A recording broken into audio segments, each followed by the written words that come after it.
I was texting to a friend that my youngest niece was now going to go to college to become a registered nurse.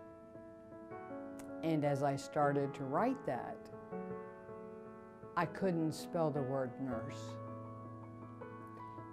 And I knew then that something was missing. I don't understand why right now I can't spell it. And I said, I've got to call my doctor and I've got to talk to her. Immediately she said, all right, we're going to start doing some testing. And for the next 3 months, we did a lot of testing. They had started the conversation the day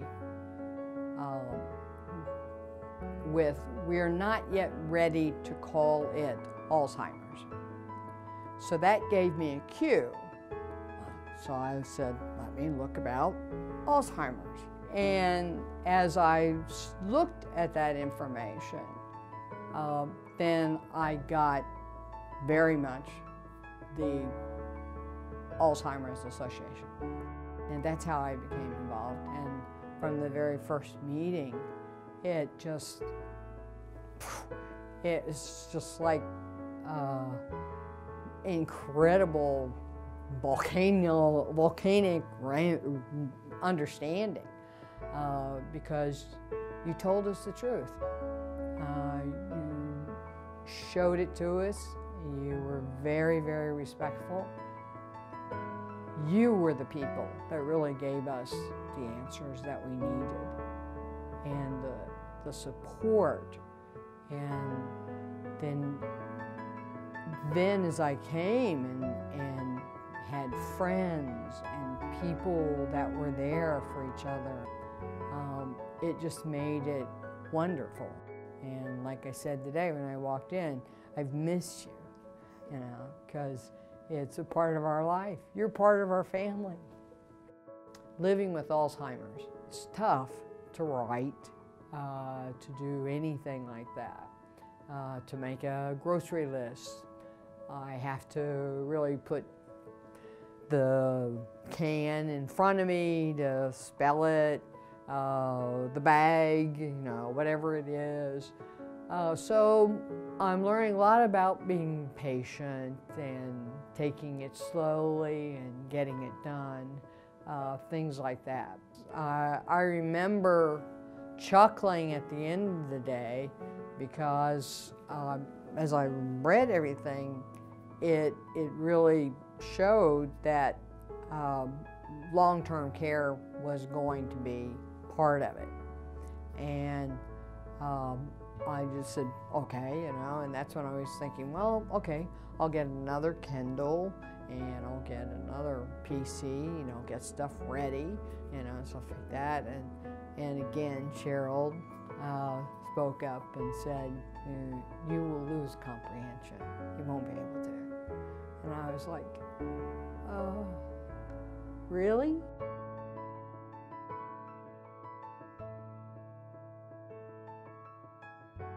It did help me then understand why saying that I had to do my estate planning and get that finished. But it also, more importantly, opened the eyes to my sisters, because my sister and my nieces, I think prior to that, they were just sort of like, okay, so she can't come up with a word. And I think after that first meeting,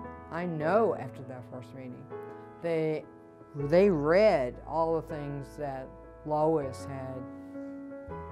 had shared that you gave to us. I mean, I've learned so much with this, that these brain cells that are dying give all the directions to every part of our body. And as such, many people will lose their ability to walk, to swallow, to take care of themselves. Some will hallucinate. I mean, the lack of comprehension. Instead of grieving, they're laughing, and they don't know that they're laughing. I mean, and I think that their families need to understand that the love is still there.